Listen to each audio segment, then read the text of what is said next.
It's Patrick Hutzel from intensivecarehotline.com with another quick tip for families in intensive care. So today's tip is about an email from Annette who says, "Hi Patrick, I would love some help or any information regarding an ICU, trying to discharge my father from ICU while he's still on the ventilator with a tracheostomy from a TBI, traumatic brain injury. They want to move him to an LTAC facility, and I want to know on what grounds I have to keep him in ICU." That's a great question, and it is a question that is very specific to our viewers in the United States, because in other countries, LTACs don't exist. So let's just quickly talk about LTAC. LTAC stands for Long-Term Acute Care Facility, or Long-Term Acute Care Hospital even. And the title of those LTACs is actually very misleading, because from our experience, they are nothing more than a better version of a nursing home. And imagine they want to send ICU patients to LTACs. And again, LTACs are not even the better version of a nursing home from our experience. So there are numerous red flags and risks for your father to go to LTAC. And here is what often leads to that. When patients can't come off the ventilator in ICU, I should say when they can't come off the ventilator quick enough, what the ICU deems as quick enough, they are suggesting to families, well, we need to do a tracheostomy and a PEG tube, and then they can send the ICU patients out to LTAC.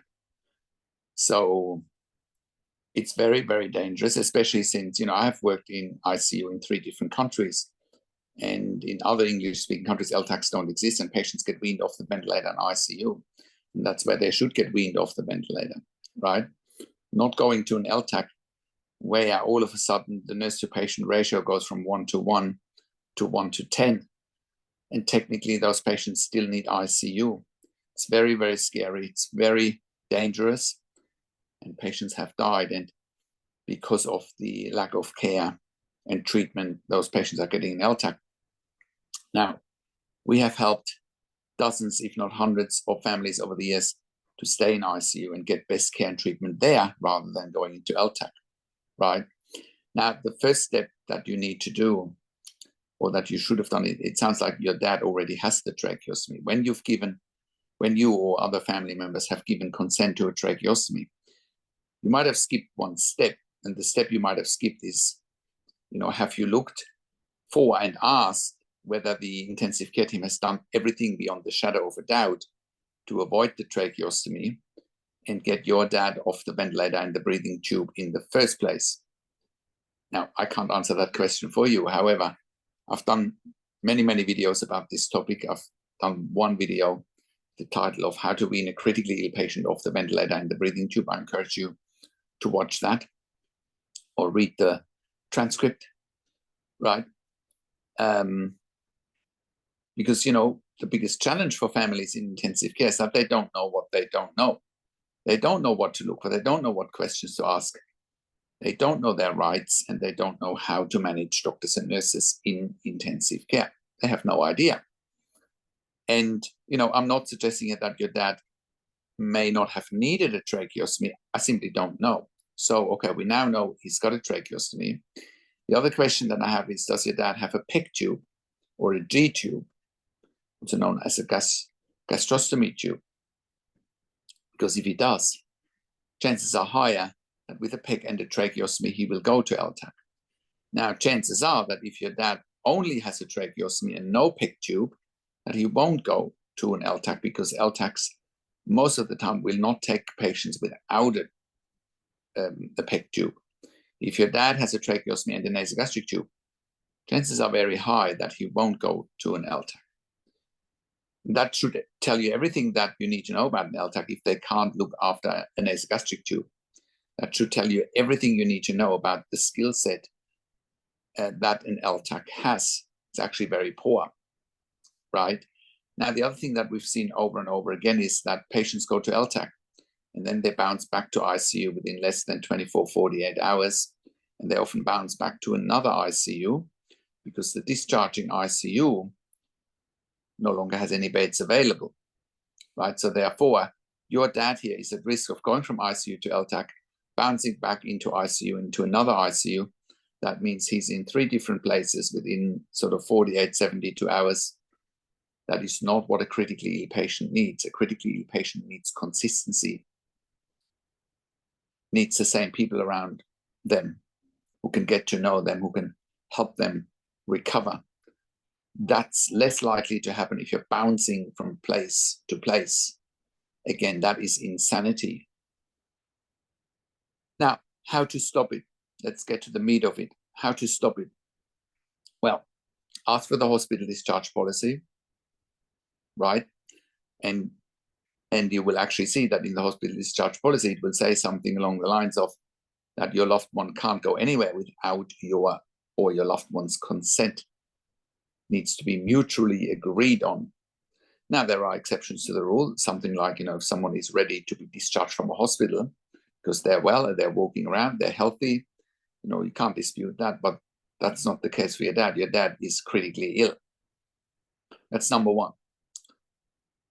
Number 2, you need a second opinion. When we look at medical records, we're often finding that families in intensive care are not even told half of the story, right? And we are often finding that when it comes to dispute situations, whether someone should go to LTAC or not, we often find, well, going to LTAC would actually be really, really dangerous. And here are the reasons why your loved one and your dad in this situation, and it needs to stay in ICU. Okay. So it's very simple, really. I'd say 9 out of 10 patients are not ready to go to LTAC, especially if you're getting a second opinion. And that's what we do here at intensivecarehotline.com.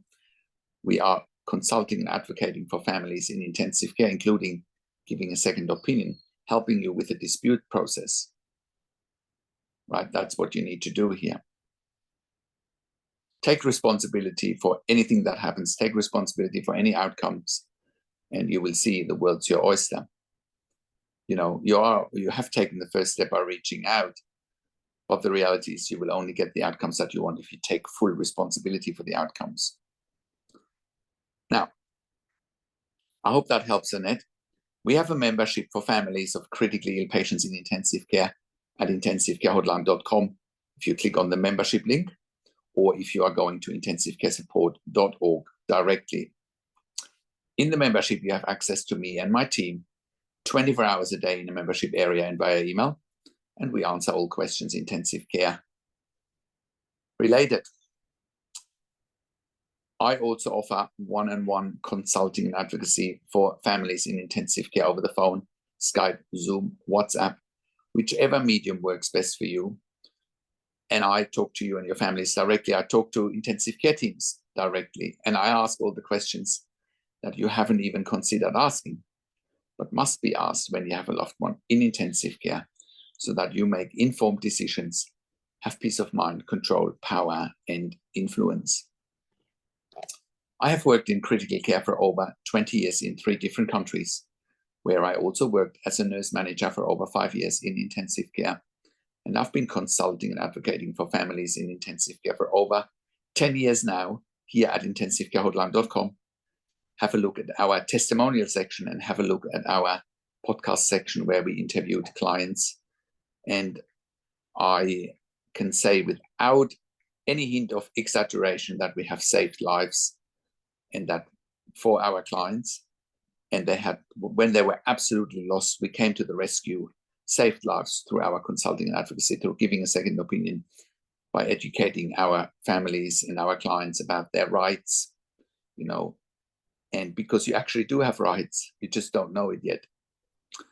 Now, I also represent you in family meetings with intensive care teams so that you don't get walked all over. Again, you need to know what to say in a family meeting. You need to know what questions to ask.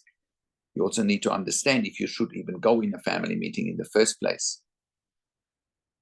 Now, we also offer medical record reviews in real time so that you can get a second opinion in real time. We also offer medical record reviews after intensive care if you have unanswered questions, if you need closure, or if you are simply suspecting medical negligence.